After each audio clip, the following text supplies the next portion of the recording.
নমস্কার। সম্মানীয় দর্শক মণ্ডলী, সম্মানীয় সরকারি কর্মচারী এবং শিক্ষক-শিক্ষিকাবৃন্দ।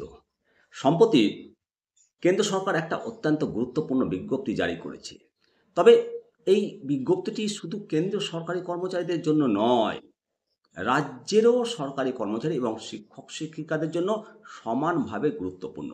তো চলুন, কেন্দ্র সরকার যে বিজ্ঞপ্তিটি জারি করেছে ৩১ অক্টোবর ২০২৫ তারিখের যে অর্ডার জারি করেছে, এতে বলা হয়েছে ফ্যামিলি ডিটেলস বা পরিবারের বিবরণে কন্যা সন্তানদের নাম অন্তর্ভুক্ত সংক্রান্ত একটা যে বিভ্রান্তি ছিল সেটা দূর করা হয়েছে।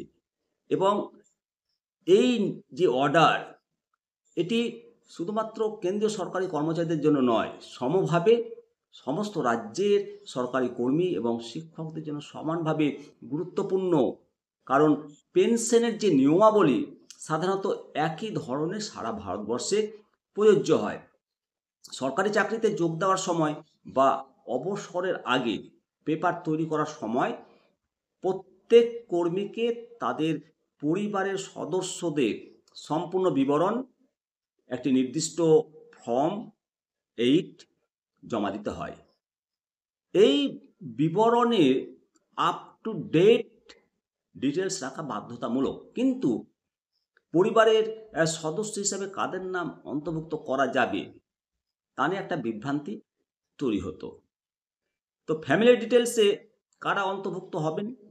সরকারি নিয়ম অনুসারে একজন কর্মচারীর পরিবারের বিবরণে যে সমস্ত বিষয়গুলো আপডেট করতে হবে সেটা জেনে নিন।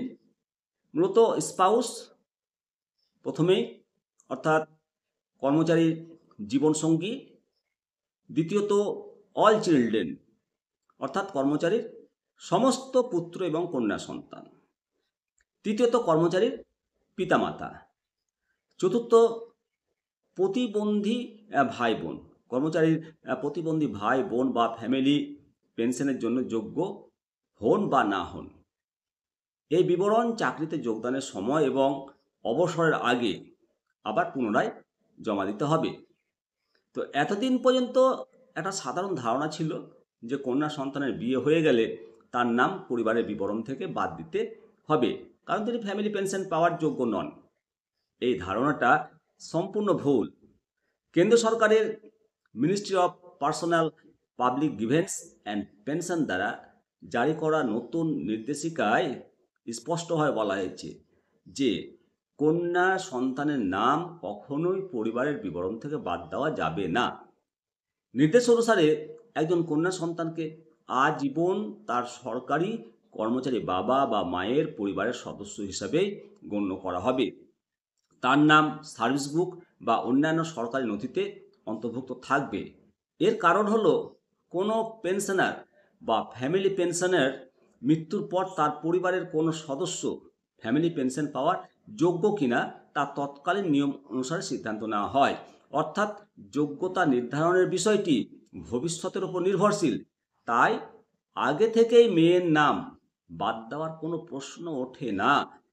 এই নির্দেশিকাটি কেন্দ্রীয় সরকারি কর্মীদের জন্য জারি হলেও যেহেতু পেনশন সংক্রান্ত নিয়মাবলী রাজ্য এবং কেন্দ্রের ক্ষেত্রে প্রায় একই, তাই এটি সরকারি কর্মচারী, শিক্ষক, এমনকি নিউ পেনশন স্কিম এনপিএস এর আওতায় থাকা কর্মীদের জন্য এটা একেবারে প্রাসঙ্গিক।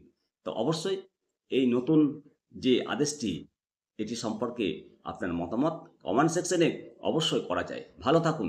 জয় হিন্দ, জয় ভারত।